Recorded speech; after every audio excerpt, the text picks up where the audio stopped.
I washed my face. I'm pleased to hear it. That'll go nicely in the bloopers. Hello. I washed my face and hands before I come, I did. Yeah, of course you did. I didn't brush my hair, but I thought it was all right. But I did wash my face. It's very cool. I'm so pleased. The hair is very cool. Hello and good morning. We are talking with Hannah Grandy, a British soprano who is working in Germany, in Darmstadt. Hello, Hannah. Hello, Gillyanne and Jeremy. Great to talk to you. What are you doing in Darmstadt? I've been singing in the opera chorus there for 20 years. Wow. Yes. Okay, so obviously, clearly you have a there. Highly trained. Yeah, and also highly experienced as a singer. Why did you decide to start teaching? It was at the end of COVID. I'm married to a musician and the bank account was looking a bit desperate, if I'm honest. For the both of you, because... Both, yeah. Because I'd also just had a baby. And so I didn't have any income at all. So we were relying on my husband. And so we put our heads together and he said, hey, how about doing a bit of singing, teaching? Because I'd done a little bit when my first two children were small. Then I'd done a little bit, but not much. And so I said, yeah, sure, I would love to pick that up again. So that was about now, what's that, 4 years ago? About 4 years ago. And I started to try and to find students. So how do you go about doing that? Because there was no word of mouth. So I put up a little advertisement on the Facebook page of our local international school, which is where my children were. And I couldn't believe actually how many people wrote to me. More people wrote to me than I could actually take on. So you think, oh my goodness, people are looking for singing teachers. And actually, in this area, I only know one other. I'd have to, one who I would really recommend. Let's put it like that. I'm sure if I would delve a bit deeper, I would find more. But and that's how it started. And so I went, and then we did first session with them, like a trial, so they could come and see if they would enjoy it, and I could also have some sort of say in that as well if I didn't want to teach a certain person. But actually I took all of them on, 5 of them. So I went from nothing to having 5 students. And one of them was really passionate about singing, voice, and specifically musical theatre. And she said to me, I think I want to do this for real. I think I want to go and study this later.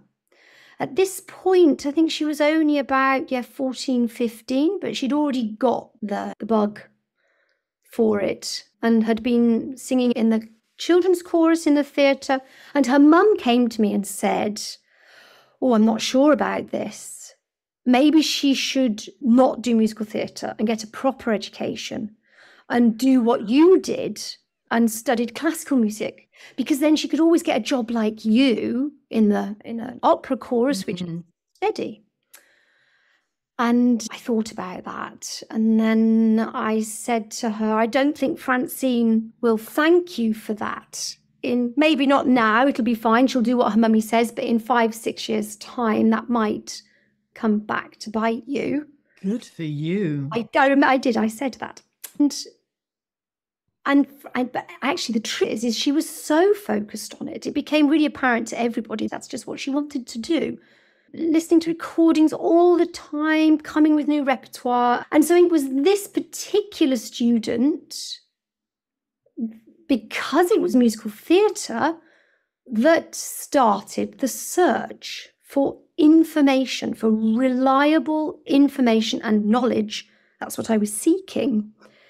And I think as a singer, I had already been searching for answers for quite a long time, also about in the classical genre as well, curious about how people sound different and how this soprano why? Yes. Yes. Well, what is that? So what are they doing? But this was specifically musical theatre. And so I went down the Estill road, and that's how I found Gillyanne, because I couldn't cricoid tilt on E4. Oh, the cricoid tilting business and belting. Yeah. I couldn't do it. So I started to Google. Yes. Like crazy, as one does. And that's when I saw your speech and I listened to all of it. I thought, wow, this is really interesting. And then that led me to your podcast. And then so I was cooking and listening to the podcast, and then I started to take notes from the podcast. And I thought, oh, I'm in trouble here. So I put it on pause and go, I know I've got a little book. I've still got the book, and I've written down all different notes. And then I obviously looked up your website. I saw that there was a course. I thought, this could be it. This looks great. And I was really excited to start 12 months ago. I thought, I'm not going to bite off more than I can chew. I don't know if I'm even good enough to do this course. I don't know if I'm qualified enough to do this course, because I haven't done any sort of courses, or I haven't even got, what's it called? A pedagogy degree. And you've done nothing with us. Or a postgrad. Yeah. Yeah. But I've got lots of experience and I'm curious. Yes. And that's when we had our conversation. And then you said, why don't you consider doing the course? And it took me, so I was really excited about that. And I thought, oh, can't I? Is it too much with 4 children and my job?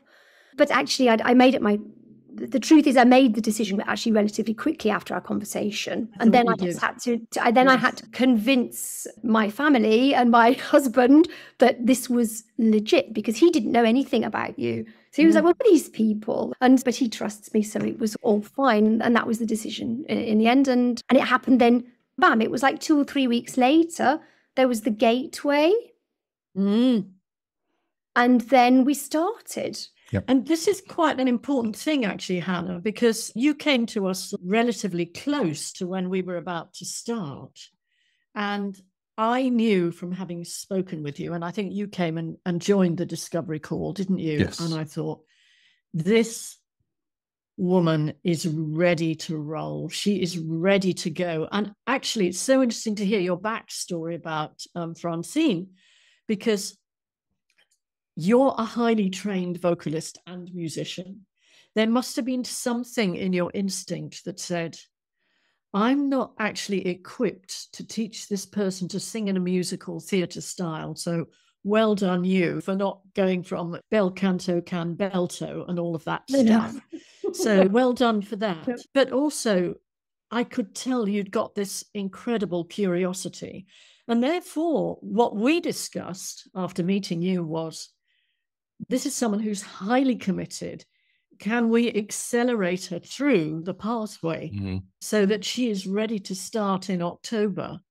And we did. And I have to say as well, it was about a month in one day when you and I were having our accountability sessions, because for new people who are listening, every month, all of our cohort get a one-to-one with the course tutors. And your husband popped in. And he said, thank you for bringing so much joy into my wife's life. Do you remember that? Don't start. I'll start crying again. I'm a dreadful crybaby. Absolutely. Absolutely. I think this is so interesting. This is a good decision there. What was so interesting is that you were a complete unknown. So we had no history of you either. Yes, that's right. So you maybe other people you'd already come across through different courses. Yep. Yes, they'd done courses with us. They'd done one-to-ones with us. They'd done various things. So we knew who they were. And you were a complete unknown. And it was really interesting because I remember, I think I watched the video. I think maybe I came into that one-to-one, but I certainly watched the video afterwards. Yes. And Gillyanne was saying, what do you think? And I went, yes. And it was the same thing. It was the fact that you are so committed to what you want to do. And also, obviously, you're skilled, being in an opera company for 20 years. You have musician skills, you have vocal skills, you have longevity. Yeah. And I think it was really interesting because the risk, if you like, was this is somebody who has a very heavily classical background. And one of the things that we do, and we're very clear on, is people work across genres. So they become multi-genre teachers. And that doesn't mean you won't have a strength in one or two particular areas. I certainly do myself.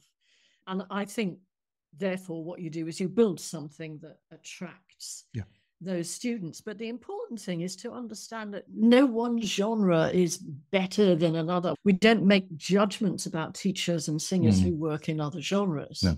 We facilitate them to do the best they can. I also think you're doing yourself down a little, because we've watched you teach. We've watched, obviously, you submit lessons and we've watched you teach.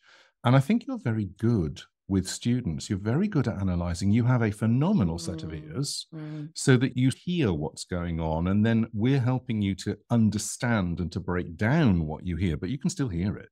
And your understanding of music and structure and performance energy from the start, that was very obvious. I think this is really important. And I think when somebody has a level of skill in the classical world...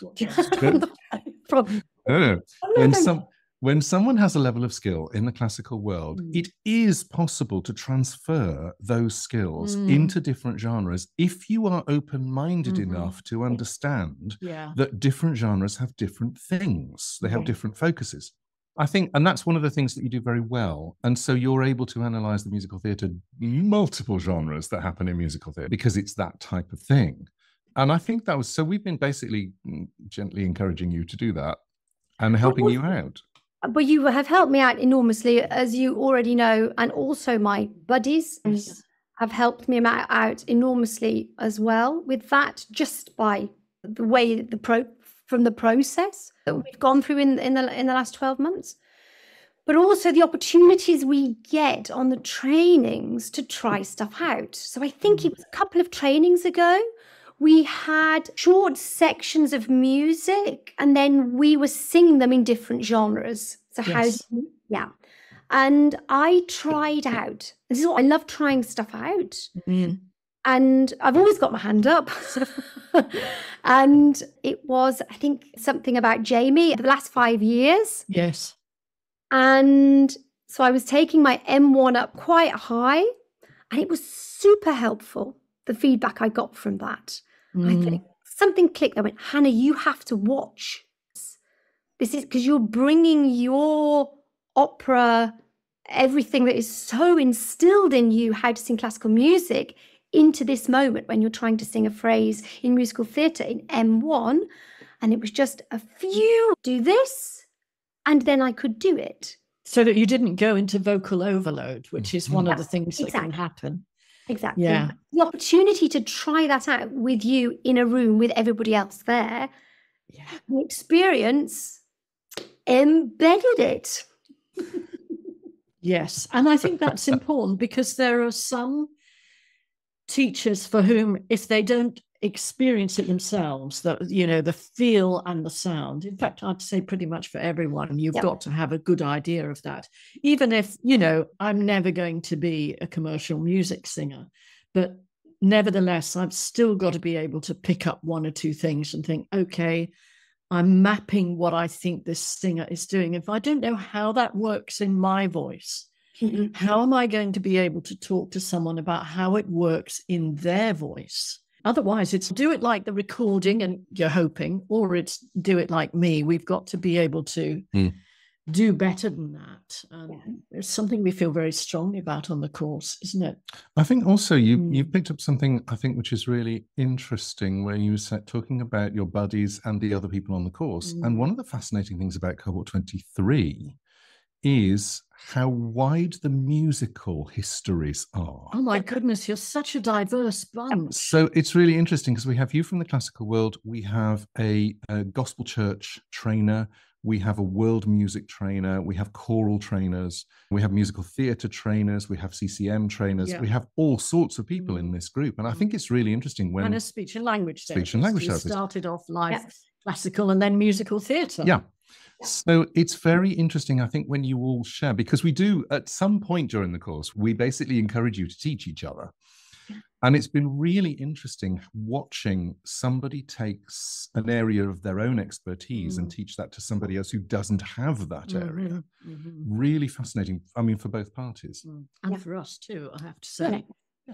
I just wanted to ask you, I mean, in a way, you're already sharing what the experience has been like for you. You're coming up to month 12 now. What's the experience been like overall for you? Oh, so many shifts through many aspects of my life, not only what's happening in the singing lessons. When I started the course, I thought, yeah, I'm going to get knowledge. I'm going to get knowledge. Oh, yeah. That one. I'm going to get tools. And Yes. I got knowledge and I got tools.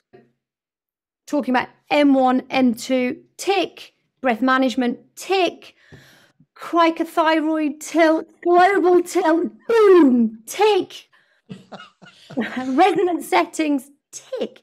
All those boxes were ticked, but they really are the tip of the iceberg. Oh. So what's underneath? I think, obviously, that's a huge part of it, but this feeling which has grown over the last 12 months of community and collaboration. I get up in the morning. I love people. I love to interact with people, and I love voice. And these are really great people who all like voice. As you've already said, we're a really diverse group. And I've loved the buddy system. I've made friends as well, really good friends. Laura and I couldn't stop talking. Mm-hmm. The honest, genuine support that we gave each other is definitely worthy of comment. That has been that she wrote to me. She watched my first case history and sent me a voice message just encouraging me, saying, oh, well done, that was great. This is what you're meant to be doing. And to get that from Laura, who I respect so much, and who I incidentally had to give the lesson to, which I was so nervous about teaching her, because she's already fantastic. I thought, what can I teach this person? But we ended up having a ball. We ended up having a really nice time, and it was a really nice lesson. So I think that's what was surprising in the course. I wasn't expecting that. And then the collaboration. So the first gateway, I think it was the first gateway I watched, or it was something on the Learning Line that I watched back, and it was a lesson with Hannah Thoren. And I watched her lesson, and I thought, wow, she's fab, she's amazing. I would love it if one of my students could go to her. Yes. Because she's obviously the best and fantastic in musical theatre.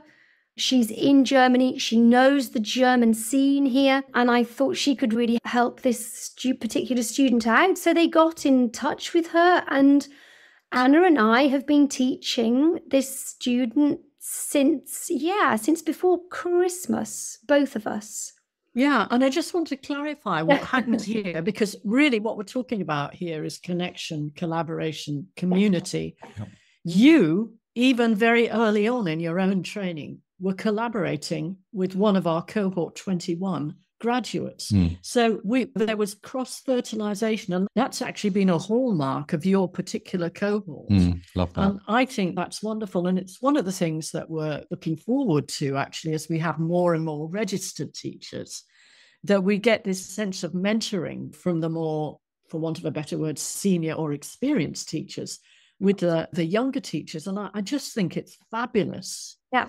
But I wasn't quite expecting what was going to happen next, because she had a lesson with Anna, and then Anna wrote me, I think it was on Facebook or Instagram, or I can't remember, whatever it was, loads of messages. We did this. This was really interesting. She's going to work on this. So when she sees you next week. Yes. And I wasn't expecting that Anna would throw that first ball like that. She would share what she'd done and throw the ball back to you. Yes. Because she didn't have the need to. Oh, I've got this student now. I'm the one. Correct. That was great for me. I went, oh, this is awesome. I didn't know that. And then I would teach Francine, and then I would throw it back to Anna. And then it's been lovely, because I've never met Anna, but a friendship is forming.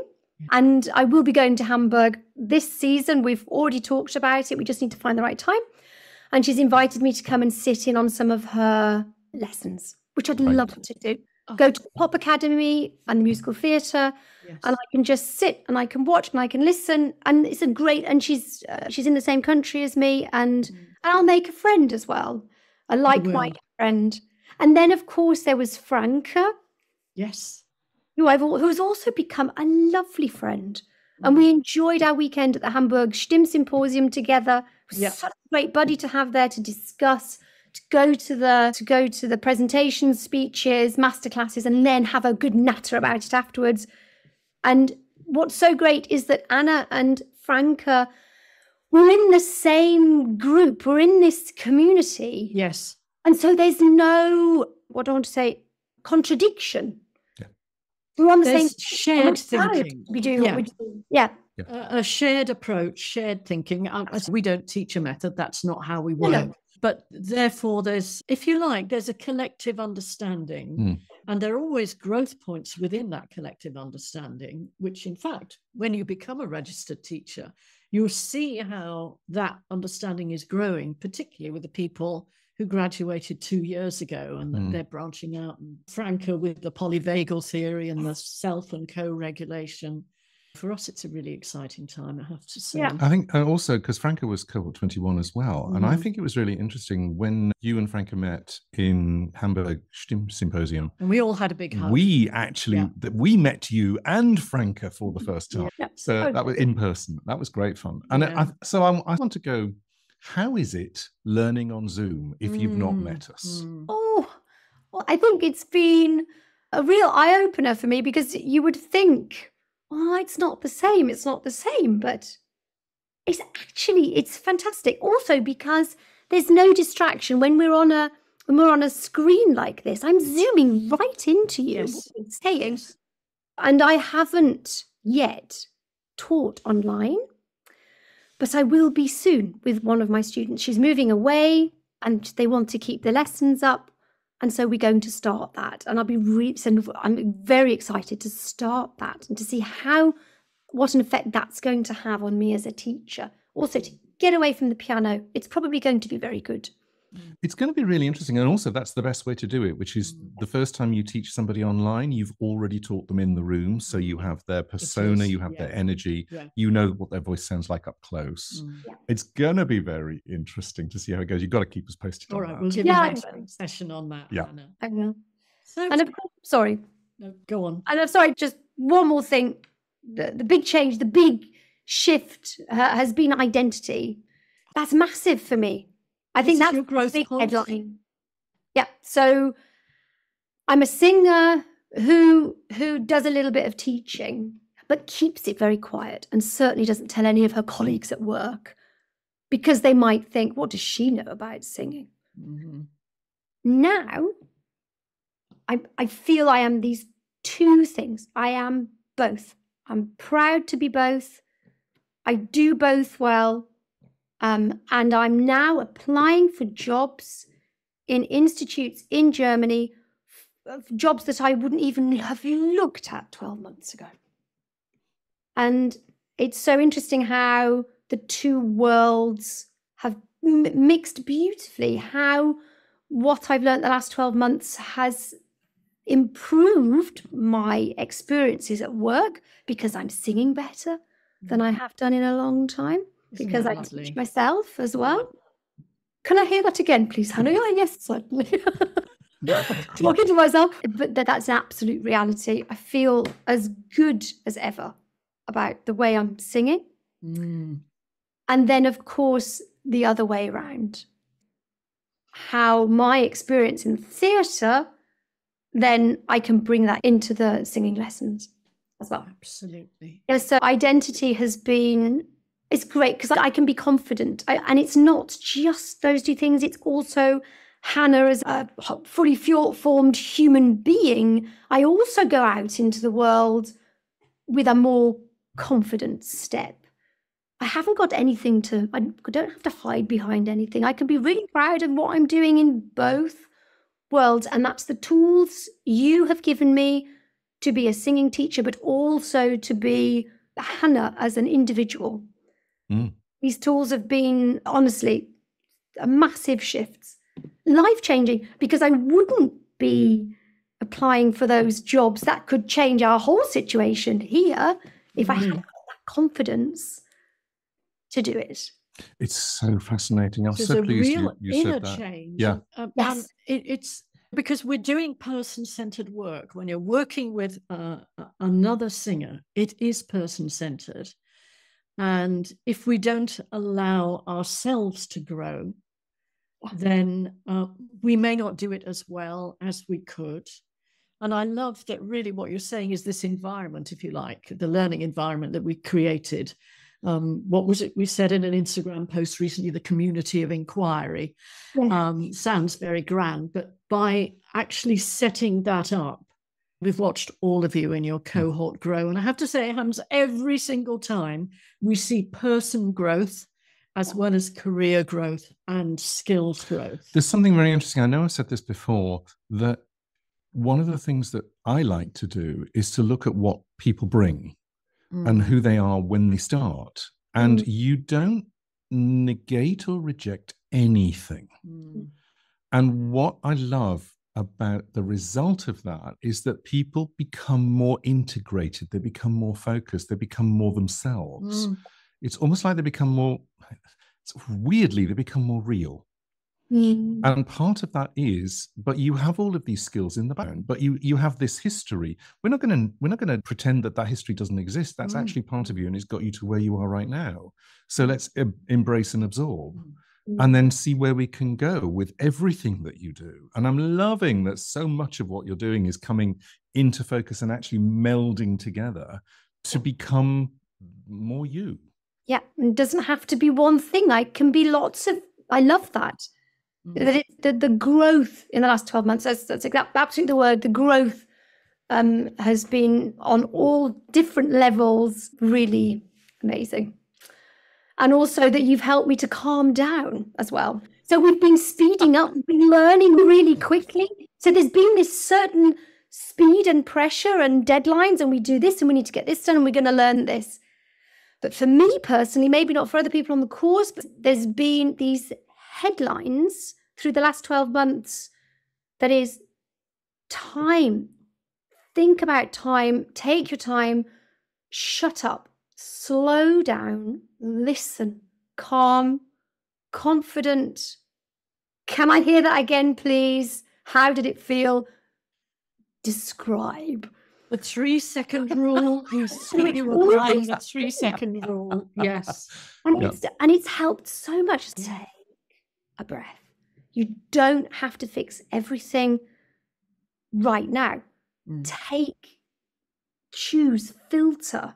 And that's been great for me as a very busy woman to not burn myself out in an afternoon of teaching, of jumping around with energy and enthusiasm because maybe they're exhausted and don't want to come to their singing lesson. And so it's no, pace yourself, pace, and pacing the lessons, pace, structure. Honestly, guys, it's endless. I could go on and on about the tools, and I'm sorry, I'm going to cry. And what you've given us and what you've given me personally is huge. We are so looking forward to finding out where you're going next. That's just what I was going to say. Absolutely. And also, just so that you know, you are about to become a registered teacher. Yes. We have about a month to go. And then what people are saying, and they're saying this across the board, when you become a registered teacher, all of your training program, all of the study stuff, everything is still available all the way through the registration. So you can go back and look at all the videos. Review, and refresh. What is so fascinating is if you went back to the first training that you did and you watched it now, you would be able to watch it with completely different eyes. Yeah. Yes. And you'd probably be going, tick, find that. tick, Yes, tick, know what to tick. do with that. I want to say thank you for all the passion you put into this interview, actually. It's very typical of you, but I think that it will be really important for other people watching to relate to it. Thank you for that. So we have one more question to ask you, which is, How can people find you and work with you? Is it best that they just email you? Yes, email is super. I don't have a website yet, but that's in the planning. The thing about websites is that you don't need them until you know what they're going to say. Okay, yeah. Anybody watching this will go, I would really like to work with this person. Yeah. So that is frankly all you need. And as soon as you finish your training in a month's time, then we put you on our website so people can find you there under Meet the Team. And we'll also support you through building your website. And if there are aspects of your socials that you want to do to attract people. And honestly, it all depends on where you are right now with this ongoing transition from being a singer to a singer and a teacher and a mum, with a growing family and all of those things that are going on there. Yeah. So we are going to be here for you for at least another 12 months. That's wonderful to hear. That support in that area, I think, is wonderful, because it's sometimes tricky to know where to start with it. You know, I will start with this. And also, as a singer, you already know that you don't really hear yourself, which is one of the reasons why singers have vocal coaches and trainers who stand outside and go, this is how it's working. This is what's coming out. Exactly the same happens when you're talking about social media or a website. How do people see you? You really need an outside eye to go, this is how we see you. Is that the way you want to be seen? Let's build the website to do that. Let's get your social medias to do this. So you need some help on that. And it's fine. We also do that. That's great to hear. Hannah, this has been such a lovely interview. Thank you so much for taking the time to do it. And, well, it's watch this space, isn't it? Yeah. And I thank you for an absolutely fantastic 12 months. I've loved every minute of it. I'm really proud of what I've achieved, delighted with the people I've met, and I'm looking forward to the future, but I'm also really sorry that this part is coming to an end. I'll miss it. I really will. Yeah. I really will. But it also will be also nice to have a bit more time to go back over and do the studying that I didn't manage to do in the last 12 months. So, you know, let's be positive. It's an arrival point, not an ending. Yes. It is. It is. Brilliant. So Thank you. I'm so happy we met. It's an absolute joy.